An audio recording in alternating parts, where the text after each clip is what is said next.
Eh bien, bonsoir à toutes et à tous. Merci d'être venus en ce soir. Merci à vous de m'avoir accueilli. Merci à Madame la maire de son accueil. Donc pour commencer, on va définir ensemble ce qu'est le harcèlement.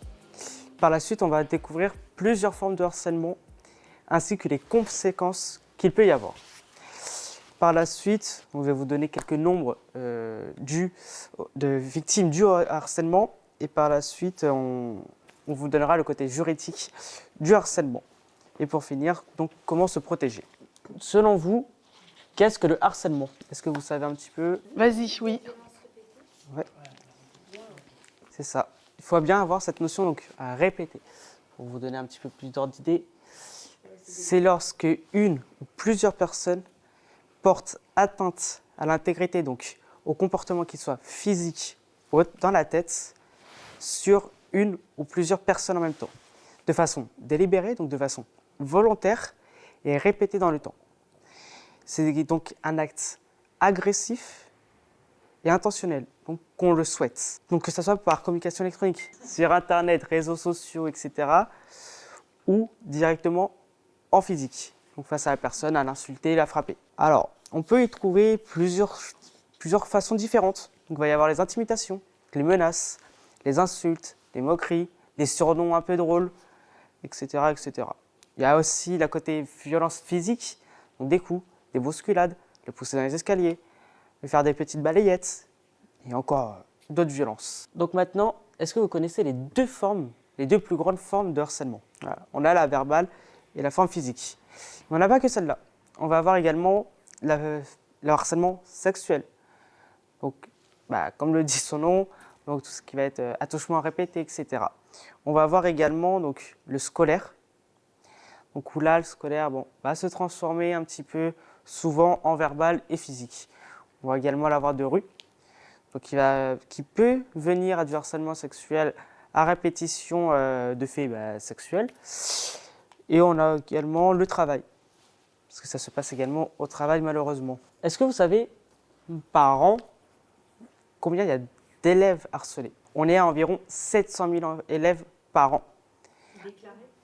Déclarés. Là, dernièrement, à l'époque où Gabriel Attal était encore ministre de l'Éducation nationale et de la jeunesse, il a lancé au mois de novembre 2023 une enquête nationale dont les chiffres sont sortis il n'y a pas très longtemps, où on est passé de 10% d'élèves harcelés à 4% d'élèves harcelés. On pense à toutes les victimes qui n'osent pas en parler, et je le dis face à la caméra et face à vous tous aujourd'hui, parlez-en à différentes personnes, que ce soit dans les lycées avec des élèves ambassadeurs, que ce soit les professeurs, l'équipe pluridisciplinaire, donc professeurs, surveillants, directrices et toutes les professionnels du lycée. Maintenant, je vais laisser mes collègues de la police municipale nous parler de la loi.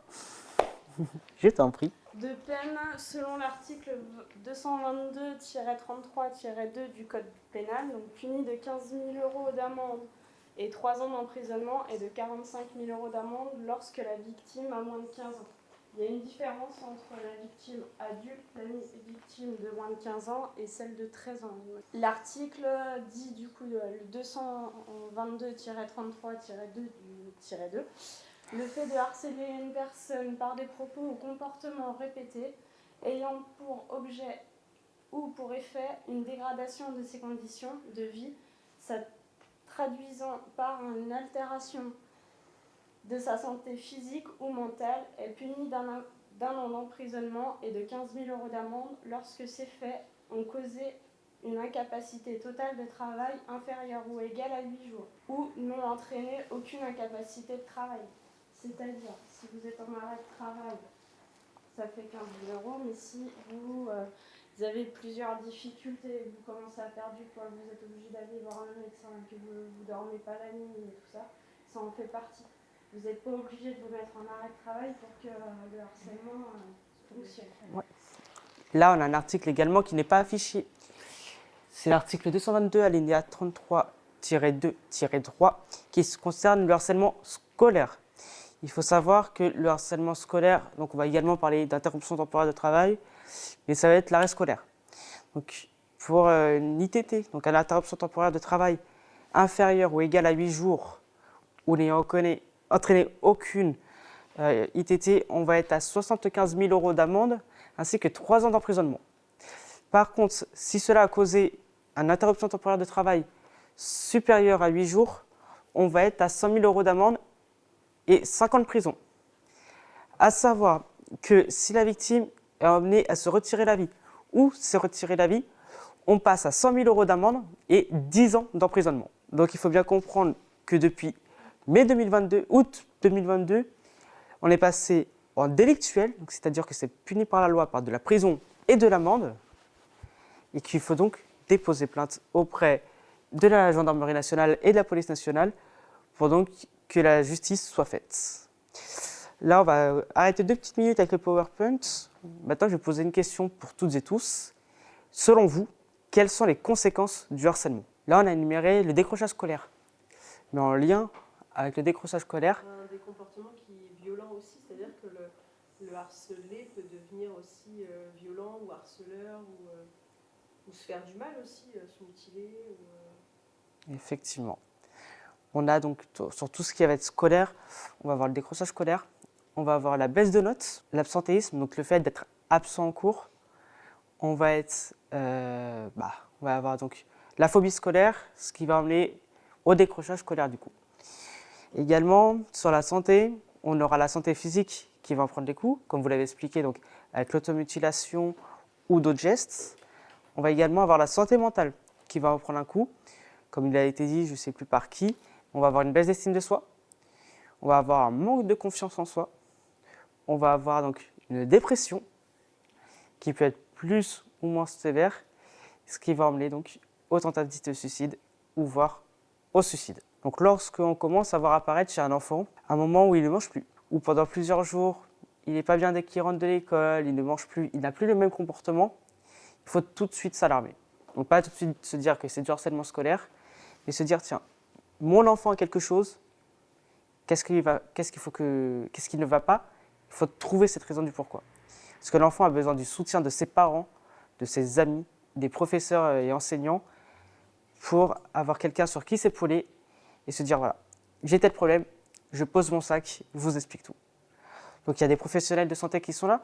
Nous avons donc les psychologues de l'éducation nationale, nous avons l'infirmière à l'école, nous avons également donc, des numéros verts, donc le 30-20, harcèlement scolaire, le 30-18, le cyberharcèlement, et nous avons également le 119, qui n'est pas connu pour le harcèlement, mais qui peut venir en aide sur le harcèlement, donc le 119 qui est Allô Enfance en danger. Là, je vous parle un petit peu de ces numéros verts et j'ai parlé du cyberharcèlement.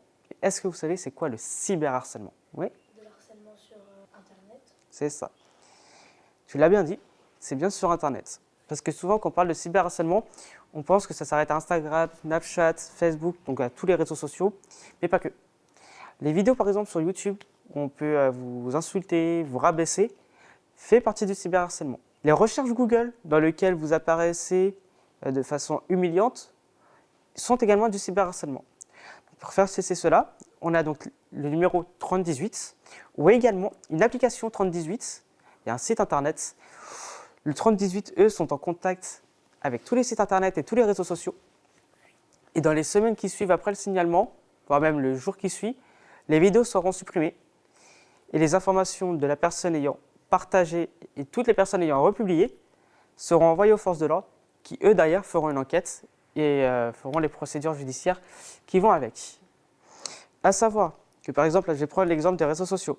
Si, par exemple, là, je fais une photo de l'un d'entre vous et j'y mets une photo que je insulte sur les réseaux sociaux et qu'une autre personne derrière vient mettre un j'aime, vient la repartager, elle se rend complice de harcèlement et risque les mêmes peines que lui. Il faut très bien faire attention. Là, je regarde les plus jeunes d'entre nous ce soir.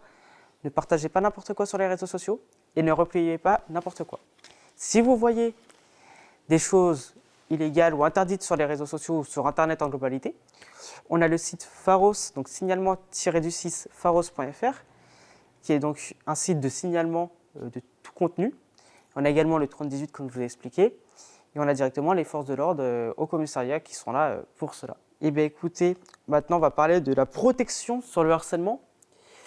Selon vous, comment on se protège du harcèlement? La prévention et la sensibilisation. Mais selon toi, à qui on devrait en parler? De confiance. C'est ça. À l'école, tu devrais en parler à qui? À la maîtresse, La maîtresse la directrice, et la directrice. Au collège, on a un peu plus de monde. On va avoir aussi les surveillants, les assistants d'éducation qui vont être là pour ça. On va avoir l'infirmière scolaire également, qu'on ne retrouve pas forcément à l'école primaire. On va avoir aussi les élèves ambassadeurs, malheureusement qui n'est pas mis en place partout. On va avoir également les conseillers principaux d'éducation, les CPE. Et après, on va avoir les différents proviseurs. Donc, on a quand même beaucoup de personnes pour en parler. Dans certains établissements, on va également y trouver une psychologue de l'éducation nationale ou une psychologue en dehors de l'éducation nationale, où eux vont être là donc, pour vous assister sur le moment où ça va le moins bien et vous accompagner pour en parler. Donc, au départ, vous pouvez juste en parler avec un dessin, des mots, et eux, au fur et à mesure, ils vous amèneront à en parler. Et si vous en parlez, je ne vous promets pas que ça s'arrêtera sur la minute maintenant, mais au fur et à mesure, ça va s'arrêter et les procédures judiciaires à l'école, au lycée, au collège, etc. seront mises en place. Et maintenant, depuis que Gabriel Attal est passé ministre de l'Éducation nationale et Premier ministre à l'heure actuelle, les élèves auteurs de harcèlement sont renvoyés. Avant, c'était malheureusement les victimes qui se faisaient virer de l'école. Maintenant, c'est les harceleurs. Donc, ça nous permet, dans un certain sens, la protection des jeunes, des moins jeunes, et la santé mentale prend moins de coups. À savoir que là, sur les dernières notes que nous avons, la santé mentale des jeunes est à 34% touchée, que ce soit via les écrans ou via l'école. C'est pour ça qu'il est important, et je le répète bien, de prendre soin de la santé mentale de nos jeunes. C'est l'avenir, il est fort important de s'en occuper. Là maintenant, je vais vous parler un petit peu de mon meilleur ami, qui s'appelle Yolan, qui, grâce à lui, je suis présent aujourd'hui. Yolan avait 13 ans. C'était un jeune plein d'ambition, heureux, qui vivait avec sa famille. Sa maman a créé un club de danse et aujourd'hui a créé son association aussi. Malheureusement, Yolan a rencontré une mauvaise personne. Dans ce club de danse que sa maman a créé, une professeure de danse et de chant était présente. Cette professeure, durant son parcours dans cette école, a harcelé plusieurs enfants, a rabaissé plusieurs enfants. Plusieurs signalements ont été faits et elle a fini par se faire virer. Une fois qu'elle a été virée, sa vie est devenue un enfer. Le 30 juin 2015, Yolan perd son grand-père. Déjà que Yolan n'est pas bien dû au harcèlement qu'il vivait par sa professeure. Il y a également des professeurs au collège, des élèves au collège qui le harcelaient. Yolan avait donc eu ce qu'on appelle des brimades, donc la perte de cheveux, la perte de moustaches, etc., dû au stress. Il avait également plusieurs crises d'angoisse, des crises de stress, malheureusement fait des tentatives de suicide. Nous avons fait plusieurs dépôts de plainte qui, donc, avant le mai 2022, n'étaient pas pris en charge délictuellement. La justice a posé toutes les mains courantes et toutes les plaintes blanc, comme si de rien n'était. La personne, encore aujourd'hui, c'est pour ça que je ne cite pas son nom, est encore en liberté actuellement. Les procédures judiciaires sont en cours. Malheureusement, Yolan, le 26 avril 2019, s'est retiré la vie. Il n'avait que 13 ans, j'en avais 12. C'était mon meilleur ami, mon grand frère, ma vie. Avec Yolan, quand on s'est rencontrés, 1 an jour pour jour avant son décès, j'étais harcelé. Yolan était harcelé, c'est ce qui a créé notre fort lien. Tous les soirs, on s'appelait, malgré qu'on habitait très loin, et on se disait à quel point on s'aimait, et qu'ensemble, nous créerons une association dans le but de lutter contre le harcèlement. Donc c'est pour ça que je dis, si je suis ici devant vous ce soir, c'est grâce à lui. C'est grâce à cette personne et grâce à ses parents. Quand Yolan est malheureusement décédé, j'en suis voulu. À l'heure actuelle, je m'en veux encore. Parce qu'ayant été victime beaucoup plus de temps que lui, je sais à quel point c'est dur. Moi, j'ai été par exemple victime de mes 8 ans jusqu'à mes 16 ans. Donc de mes CE2 à ma seconde. On a vécu l'enfer. Ensemble, on a vécu l'enfer. Harcèlement de rue. Ça venait, par exemple, pour moi, ça venait en bas de mon bâtiment pour venir me frapper, pour venir m'humilier. J'ai malheureusement fini au commissariat pour m'être défendu. Parce que des dépôts de plainte ont été posés à mon encontre. J'ai tout essayé. J'en ai parlé. On m'a jamais cru. C'est pour ça que si un enfant vous en parle, croyez-le. C'est déjà difficile d'en parler. Donc s'il se livre à vous, écoutez-le et prenez tout ce qu'il a à vous dire. derrière, aidez-le, accompagnez-le, emmenez-le voir un psychologue ou d'autres personnes de confiance. Je sais que le psychologue, c'est pas facile, mais c'est un professionnel de santé qui ne doit rien dire à personne, mis à part si vous êtes en danger tout de suite. C'est la meilleure personne que je peux vous conseiller pour en parler et pour vous accompagner. C'est pas facile, c'est pas en claquement de doigts que tout va s'arrêter. Ça va être dur psychologiquement, très dur. Il va falloir se battre, il va falloir être plus fort. J'ai vécu 2 ans déscolarisé. J'ai repris que cette année les cours. Pendant ces 2 ans où je n'avais plus de scolarité, plus rien, j'ai créé l'association que je suis aujourd'hui, Lutte contre le harcèlement, le 24 mai 2023. Association qui vit grâce à Yolande et grâce à ses parents, Céline Millardet, président de l'association Hommage au beau sourire de Yolande. C'est une association qui m'est partenaire, c'est pour ça que j'en parle aujourd'hui. Comment tu as pu t'en sortir? Qu'est-ce qui a fait que tu t'en es sorti? Eh bien, c'est le fait d'avoir parlé avec un psychologue. J'ai 17 ans aujourd'hui, et ben, je suis toujours suivi par ma psychologue. Là, pendant plusieurs jours avant aujourd'hui, j'étais pas bien. Je repensais à Yolande, je repensais à toutes les personnes, toutes les victimes que je connais qui sont mortes de harcèlement. On entend parler beaucoup en ce moment, et les mois derniers, surtout en 2023, de nombreux jeunes, plus ou moins jeunes, sont décédés. Je vais vous parler également de Thibaut. Thibaut, qui est un enfant de 10 ans. Sa maman, avec qui je suis en contact, a également créé son association. Thibaut, c'est un enfant merveilleux. Il adorait jouer au handball et était même devenu arbitre de handball. Malheureusement, le collège a sacrifié la vie. Il était harcelé au collège. Il se faisait bousculer au collège. Il se faisait frapper, insulter, cracher dessus. Personne n'a bougé. Malheureusement, un soir, on l'a retrouvé. Il est décédé chez lui. Mais c'est ce qui permet, malheureusement, au gouvernement de taper à l'œil. Ça a pris du temps pour que ça bouge. Aujourd'hui, ça bouge un petit peu plus. Le gouvernement met beaucoup plus de choses en place. On a mis, par exemple, en place un plan interministériel, donc avec tous les ministres, pour pouvoir lutter, que ce soit à l'école, au travail, avec les forces de l'ordre, ici présents, avec tout le monde. Il y a un plan qui a été mis en place où c'est 100% attaque, 100% défense et 100% prévention. Donc, il y a des choses qui ont été mises en place à l'école, par exemple le programme phare.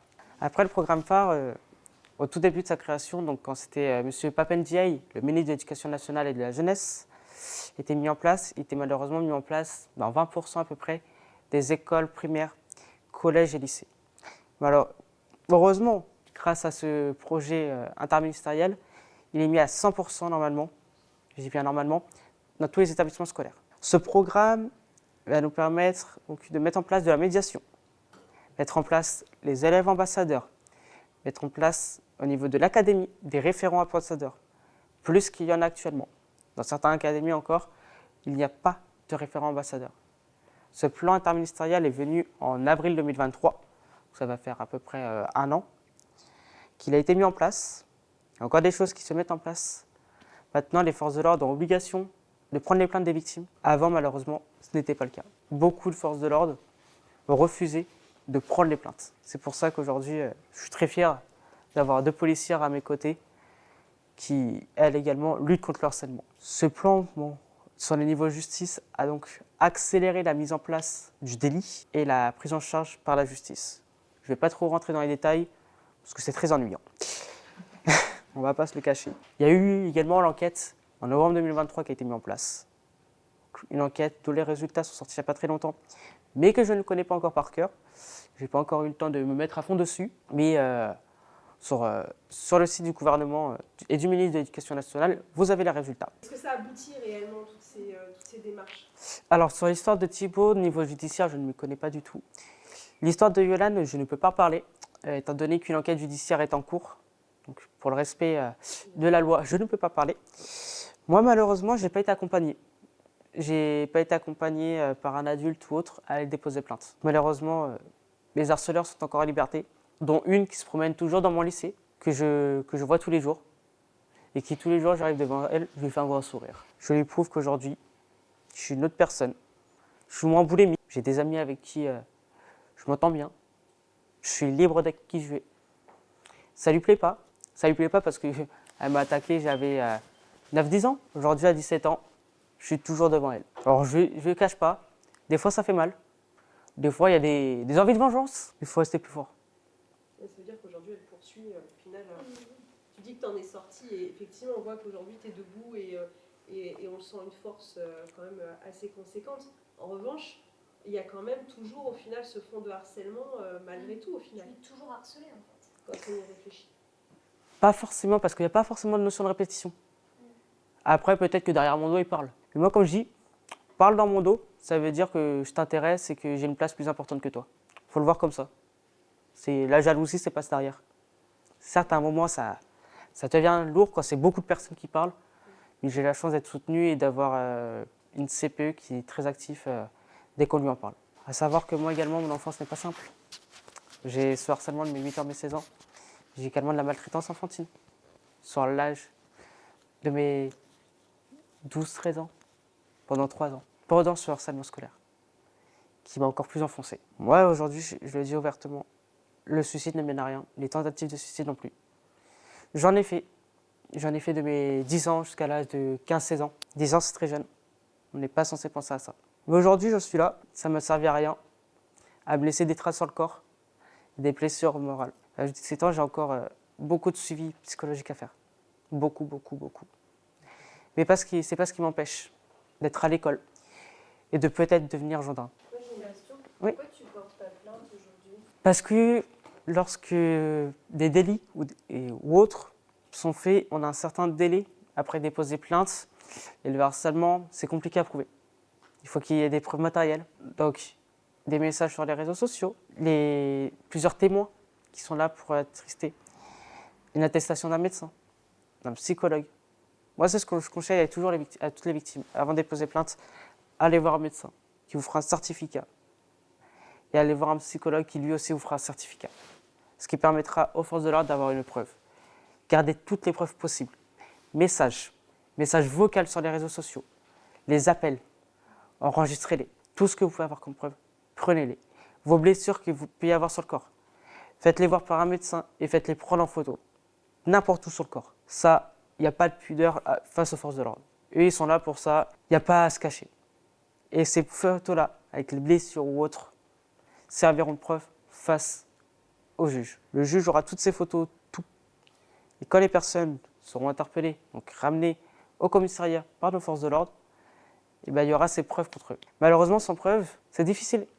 Moi, je ne dépose pas plainte parce que je n'ai pas le nom de tous mes harceleurs et que je préfère passer à autre chose. En 6e, j'avais la chance d'avoir mon grand frère et mon cousin avec moi. Donc, je vivais toujours du harcèlement, plus sévère, plus violent, mais moins répété. Mais toujours du harcèlement. J'ai été menacé avec des couteaux. On a tenté de me planter, on a tenté de me tuer à plusieurs reprises. On m'a insulté dans les couloirs, on venait m'attraper, on me claquait contre les casiers. J'avais mon frère, mon cousin, etc. qui étaient présents, qui à chaque fois venaient prendre ma défense. C'est nous qui risquions l'exclusion et qui se faisaient coller. Alors que le CPE, on allait le voir tous les jours. La principale, on allait le voir tous les jours. Regardez, j'ai des bleus. Un tel m'a tapé, un tel m'a poussé, un tel m'a fait ci. Oui, mais c'est pas grave, c'est vous qui cherchez. Et ça, malheureusement, on l'entend beaucoup trop de fois. C'est toi qui cherches. C'est de ta faute. À savoir que si vous êtes victime d'harcèlement, ce n'est pas de votre faute. Vous y êtes pour rien. Et ça, j'insiste énormément dessus. Vous y êtes pour rien. Vraiment. Ça, malheureusement, peu de personnes sensibilisées, prévenues, ne le sauront pas. C'est trop facile à dire, c'est pas de ta faute. Malheureusement, je dirais c'est 30% des cas des personnes qui n'agissent pas. Parce qu'ils ont peur, ils ne savent pas comment agir. Ceux qui ont peur, ils ont peur que, par exemple, si c'est des enfants, ils ont peur que ce soit à leur tour, qu'ils soient harcelés avec lui, par des représailles. Parce que malheureusement, on le sait très bien, on le voit malheureusement assez souvent ces dernières semaines. C'est pour ça qu'il ne faut pas avoir peur. Certes, il y a de la violence, mais si vous en parlez, vous serez protégé. L'établissement scolaire est censé vous protéger. Vos parents sont là pour vous protéger. Il ne faut pas avoir peur. Les forces de l'ordre sont là pour vous protéger également. Si vous êtes en danger, si vous êtes suivi dans la rue, tapé dans la rue, faites le 17. Je suis un homme, mais j'ai été suivi par une personne habillée tout en noir, capuche, masque, tout.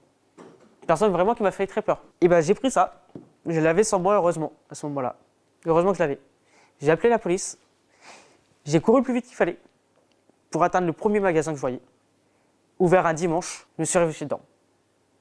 J'ai expliqué à la personne, je me fais suivre par un homme cagoulé, masqué, qui m'insulte, qui me pointe du doigt. Je suis avec la police au téléphone, j'ai besoin d'être protégé. Elle m'a assis, elle m'a surveillé, on a attendu les forces de l'ordre. Au final, la personne voulait juste me prendre mon téléphone, voir ce que j'avais dans le sac. On ne sait pas et il n'a pas été interpellé. Il est parti très loin. Mais là où je vais en venir, c'est comme vous disiez par rapport au cyberharcèlement. Il faut savoir que le harcèlement n'est pas nouveau hein, de ces dernières générations. Ça date depuis Mathusalem, comme on dit. Mais avant l'époque des réseaux sociaux, d'Internet, etc., eh ben, on avait ce qu'on appelle une bulle de sécurité, une zone safe. C'était la maison. Maintenant, avec cette petite chose, on n'a plus de zone safe. C'est 24 heures sur 24, 365 jours sur 365 jours. Donc votre fils est protégé. Votre fils a la chance de pouvoir souffler le soir. Parce que moi, vous voyez, j'ai un téléphone, j'en ai même deux. J'ai mon téléphone personnel et j'ai mon téléphone professionnel. Je suis au lycée. Au lycée, nous avons le droit au téléphone. Pendant les intercours et pendant les pauses méridiennes. Et pendant toutes nos pauses méridiennes, on est entre amis et on est sur nos téléphones. Moi, je coupe souvent le téléphone quand je suis en pause méridienne et que je suis avec les copains. J'essaye d'engager des discussions, mais les messages que nous recevons, les vidéos que nous pouvons recevoir, cette petite chose paraît inoffensive de première vue, est très nocive pour notre santé. Parce qu'on va être dessus pendant, je ne sais pas combien de temps. Malheureusement, maintenant, ça bloque les contacts extérieurs. Je me rappelle encore 2015. J'avais un téléphone, mais comme Laura, il me servait juste à appeler. Parce que j'allais à l'école tout seul et que j'avais des soucis sur la route. Donc je téléphonais à mes parents dès que ça n'allait pas. Je sortais toujours. J'allais chez le voisin à côté, j'allais sonner, tu viens, on va faire un foot. Ou j'allais goûter chez lui. Maintenant, c'est par message. Tu viens, on se fait un foot. Ah non, j'ai pas envie, je regarde TikTok. Ah non, ceci. Il n'y a plus de liens sociaux. Là, par exemple, sur tous mes contacts, sur tous mes réseaux sociaux, j'ai des milliers d'abonnés. Je dois être à plus de 2000. Mais dans mes 2000 abonnés, il y a plus de la moitié, c'est des jeunes. Des jeunes compris entre 12 et 18 ans. Le reste sont des adultes et des parents. Les réseaux sociaux, c'est interdit au moins de 15 ans. Imprimez bien dans la tête de vos enfants que les réseaux sociaux sont interdits au moins de 15 ans. Et respectez, comme disait tout à l'heure, ce qu'on appelle les PEGI. Sur tous les jeux, tous les vidéos, etc., on a un âge conseillé. 15 ans, 12 ans, 16 ans, 18 ans. Il faut les respecter. Parce que si ça a été mis en place, c'est parce que forcément trop d'enfants regardaient des choses par exemple de 18 ans. Ou jouaient, je pense que tout le monde connaît le jeu Grand Theft Auto 5 ou les autres numéros. Il a été mis à 18 ans. Jeu de voiture, d'attaque, où il y a des armes, de la violence, de la sexualité, de l'insulte, etc. Je pense que si on va dans une école et qu'on demande, dans un collège, on demande qui a GTA 5, je pense que plus de la moitié lèveront la main. Alors que c'est un jeu interdit au moins de 18 ans. Les jeux et les réseaux sociaux ne sont pas la réalité. Ce qu'on voit sur les réseaux sociaux ou pas à travers les jeux, c'est des jeux, c'est de l'invention. La réalité, c'est différent. Alors certains ont détourné GTA pour des choses extraordinaires. Dessus, on a ce qu'on appelle des serveurs, accessibles uniquement sur ordinateur, où là c'est régularisé. Il y a des modérateurs, donc toutes les mauvaises personnes sont enlevées. On prend un adolescent actuel, 12 ans, avec un téléphone depuis des années. On lui retire ça, il est perdu. Il ne sait plus quoi faire. Il va insulter ses parents, il va les haïr au plus haut point. Moi, j'ai une maman qui m'a... Il faut savoir que j'ai travaillé en école maternelle et en école primaire. Et également en EHPAD, un établissement hospitalier pour personnes âgées et dépendantes. Et faut savoir que j'ai une maman qui m'a donné une superbité.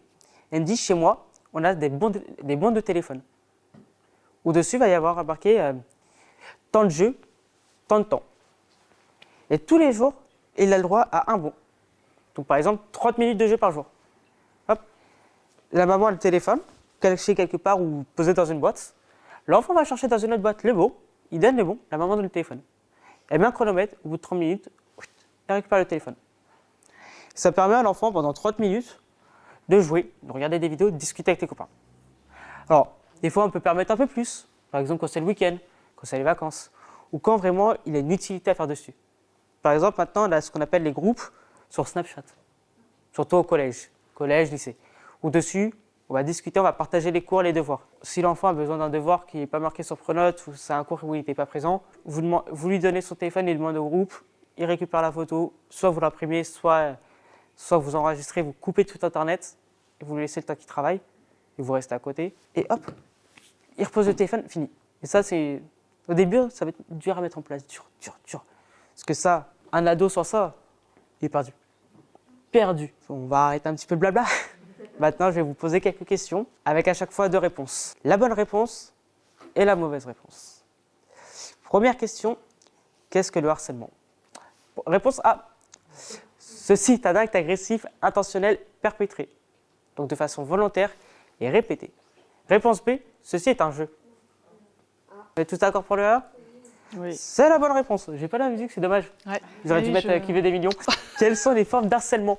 Réponse A. Physique, morale. Et réponse B. Insulte, moquerie. Là, j'ai un petit peu piégé les choses. Oui. La réponse B. C'est ça. C'est ce qui peut arriver. Là, en l'occurrence, les deux, selon vous, c'est quelle forme? Physique ou morale? Les deux de la réponse B. C'est ça. Il faut savoir que ce quiz, je le fais dans les collèges. Et la moitié du temps, la réponse que j'ai, c'est la B. On commence à aller sur les 2 dernières questions. Question 3. Quel est le nombre de jeunes harcelés à l'école? Réponse A, 300 000.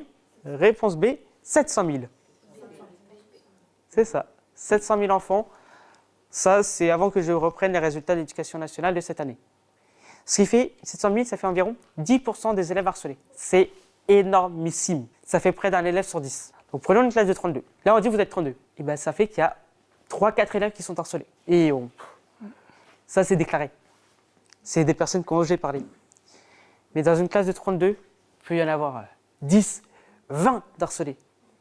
Il n'y en a que 4 qui seront déclarés. Soit parce qu'ils ont osé parler, soit parce que quand ils ont parlé, on l'a cru. Et ça, c'est pour ça que je viens toujours dessus, c'est croyez les enfants.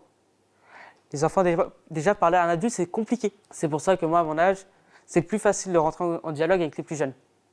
Parce qu'on a à peu près le même âge, on a les mêmes références, comment on utilise, on a tout à peu près en commun. C'est plus facile de se libérer. Ils peuvent parler n'importe comment, je comprendrai. Et je les accompagnerai à aller en parler aux plus grands. Parler aux forces de l'ordre, parler aux chefs d'établissement. Là, on va revenir sur le côté de la police municipale et de la police nationale et gendarmerie. Réponse A. Ceci est un délit puni pénalement selon l'article 222, alinéa 33, alinéa 2, alinéa 2, et l'article 222, alinéa 33, alinéa 2, alinéa 3 du Code pénal. Puni donc de 15 000 € d'amende et 3 ans de prison. Ça, c'est pour la plus petite peine. Ou réponse B. Rien vu que c'est un jeu. C'est ça, c'est la réponse A. Eh bien, écoutez, il est 22h, je pense qu'on va se laisser là. Merci en tout cas à toutes et à tous d'être venus. D'avoir écouté Kylian, Merci de son d'avoir intervention. écouté, Merci d'être beaucoup intervenu. d'avoir participé. Merci encore à tous les adultes qui m'ont permis d'être là aujourd'hui.